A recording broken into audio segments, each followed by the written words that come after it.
Hi guys, आज हम लोग रिव्यू करेंगे जुबिलेंट फूड के करंट लेवल्स का कि उसमें हम लोग कब बाइंग कर सकते हैं। तो चलिए देखते हैं। चलिए सबसे पहले इसका चार्ट देख लेते हैं। जुबिलेंट फूड आज 4.52% अभी तक गिरा हुआ है और इसने जो अपना प्रीवियस बेस है उसको ब्रेक किया हुआ है। अब देखते हैं कि ये मंथ ख़त्म होते होते ये ऊपर जाता है या नहीं। ये मंथली चार्ट है और इसमें जो लास्ट कैंडल दिख रही है वो फरवरी की कैंडल है। तो इसका अगर हम लोग हिस्ट्री देखते हैं तो नो डाउट हिस्ट्री बहुत अच्छी है इसकी। ये हमेशा ऊपर ही जाता है। लोगों ने कहीं पे भी इन्वेस्टमेंट किया होगा वो प्रॉफिट में होंगे, एक्सेप्ट जिन्होंने 1 साल पहले किया होगा। ऐसे तो ये सही है। RSI वगैरह भी 40 के नीचे जा चुका है। तो इसका जो पहला लेवल हमको टेक्निकली दिखता है वो अराउंड 350 के आसपास दिखता है। ओके। एंड जो सेकंड लेवल दिखता है वो अगर हम लोग प्रीवियस बेस वगैरह देखें तो स्ट्रॉन्ग बेस दिखता है हम लोगों को 250 के नीचे। तो फर्स्ट लेवल हो गया 350 के आसपास और सेकंड हो गया 250 के नीचे।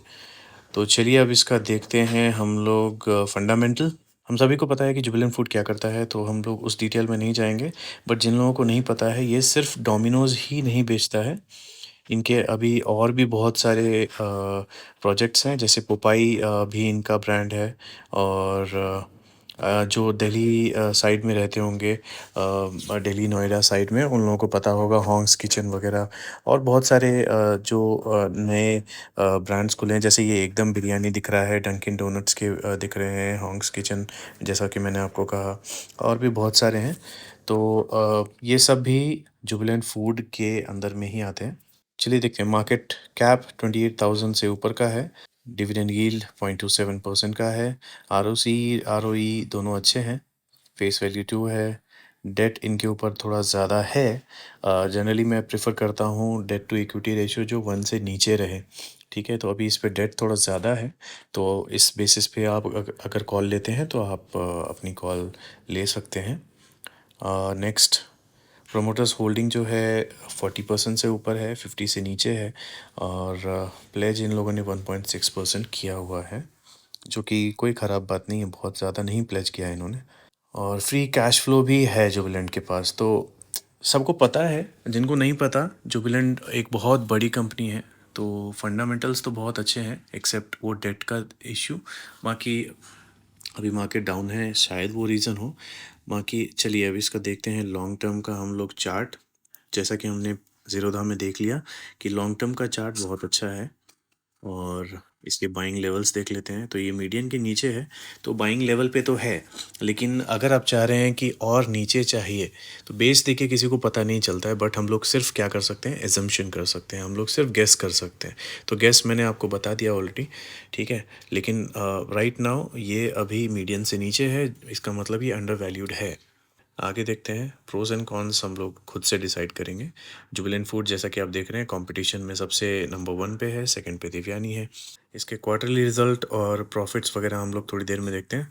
और इसके CAGR वगैरह देखें तो 10 साल के, 5 साल के तो अच्छे हैं, लेकिन 3 साल और 1 साल ऑब्वियसली इतना ज़्यादा गिरने की वजह से अच्छा नहीं दिख रहा है। ओके, प्रॉफिट ग्रोथ भी अच्छी है, अभी रिसेंट की बहुत अच्छी नहीं दिख रही है। वो हम लोग चेक करेंगे प्रॉफिट ग्रोथ के बारे में। लेकिन CAGR तो फिलहाल 10 साल का या 5 साल का अच्छा है। इट मीन्स कि जो इसको लॉन्ग टर्म के लिए रखेगा उनको प्रॉफिट होगा। ओके, तो चलिए बैलेंस शीट में थोड़ा देख लेते हैं। रिजर्व्स वगैरह इनके बड़े हैं, अच्छी चीज़ है। बोरोइंग्स भी बड़े हैं, जैसा कि हमने देखा डेट इनका बड़ा है, तो ये एक ख़राब चीज़ है। फिक्स्ड एसेट इन लोगों के बहुत अच्छे से बड़े हैं, तो ये बहुत अच्छी चीज़ है। प्रमोटर्स इनके स्टेबल हैं बहुत पहले से, तो ये ज़्यादा चिंता की बात नहीं है कि इनके 41.94% प्रमोटर्स हैं। FII इसमें बहुत ज़्यादा इंटरेस्टेड हैं, थोड़े कम हुए हैं अभी।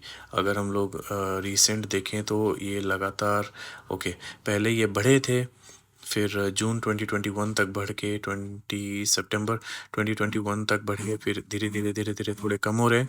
तो मीन्स ये फिर से बढ़ भी सकते हैं, ऐसा कोई इसमें खराबी नहीं है। अगर आप देखेंगे DII को तो म्यूचुअल फंड इसमें बाइंग कर रहे हैं, मीन्स FII कम हो रहे हैं तो DII बढ़ रहे हैं, मतलब ये बैलेंस्ड हो जा रहा है। ओके, गवर्नमेंट की भी इसमें होल्डिंग है थोड़ी सी। तो चलिए इसके प्रॉफिट्स थोड़ा देख लेते हैं। सेल्स अगर हम लोग इसकी देखें तो सेल्स बढ़ी है। अभी तक का जो डेटा है दिसंबर तक का, उसमें सेल्स बढ़ी है compare to last quarter. Profit अगर हम लोग देखें तो प्रॉफिट्स जो है वो जून 2021 के बाद अभी सबसे लो इसका प्रॉफिट आया है इस क्वार्टर में। ओके, तो ये एक चिंता वाली बात है। तो चलिए अभी इसको देखते हैं एनुअल ग्रोथ कैसी हुई है। तो एनुअली अगर हम लोग इसकी सेल्स देखें तो ऑलरेडी ये बहुत अच्छे तरीके से दिसंबर तक में ही ऊपर जा चुकी है। प्रॉफिट्स भी चेक करते हैं। प्रॉफिट्स पे भी अगर नज़र डालें तो ये पिछले साल से तो ऊपर जा चुका है और इसमें एक क्वार्टर ऐड होना बाकी है। अगर इसने इस क्वार्टर में बहुत अच्छा परफॉर्म नहीं किया तो ये स्टॉक हो सकता है आपको काफ़ी दिन तक उसी सेम लेवल पे घूमता फिरता दिखे या एक रेंज में बाउंड होता हुआ दिखे, क्योंकि जो प्रॉफिट की ग्रोथ है वो बहुत ज़्यादा नहीं बढ़ने वाली है। तो इनको इस क्वार्टर में बहुत ही अच्छी ग्रोथ दिखानी पड़ेगी, तभी जाके हमको ये इनका एनुअल चार्ट थोड़ा अट्रैक्टिव दिखेगा। तो इससे हम लोग क्या सीख रहे हैं?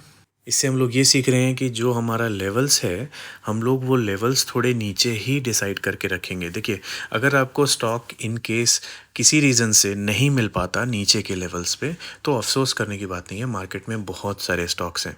ओके, लेकिन अगर आप हाई लेवल पे ले लेते हो, तो उस लेवल से अगर वो स्टॉक गिर जाता है, तो आपको वहाँ वापस पहुंचने में बहुत टाइम लग जाता है। ओके, तो आपके प्रॉफिट्स भी ब्लॉक हो जाते हैं, लॉसेस आपको बेचैन करते हैं, फिर आप गलत डिसीजंस लेते हैं। तो बेटर है कि आप अगर रिस्क लेने भी वाले हो तो अपने लोअर लेवल्स पे लो। अगर आपको नहीं मिलता है तो कोई बात नहीं, फोमो बाइंग नहीं करनी है, ठीक है। छूट जाएगा ये सब नहीं सोचना है आपको, अपने लोअर लेवल्स पे मेंटेन रखना है अपने दिमाग को। तो हम लोग इसको बाई करेंगे कहाँ पे? 350 के आसपास हम लोग बाई करेंगे, और नेक्स्ट अगर ये उससे भी नीचे जाता है तो हम लोग 250 के नीचे इसको बाई करने के बारे में सोचेंगे। ओके, जो भी लेवल्स मैं बताता हूँ आपको एग्जैक्टली उसी लेवल पे बाई नहीं करना है। आपको उस लेवल पे जाके उसको ट्रैक करना है, उसके बारे में न्यूज़ देखनी है, उसमें कोई घपला तो नहीं हुआ। गूगल में जाइए, कंपनी का नाम लिखिए, उसके आगे फ्रॉड लिखिए।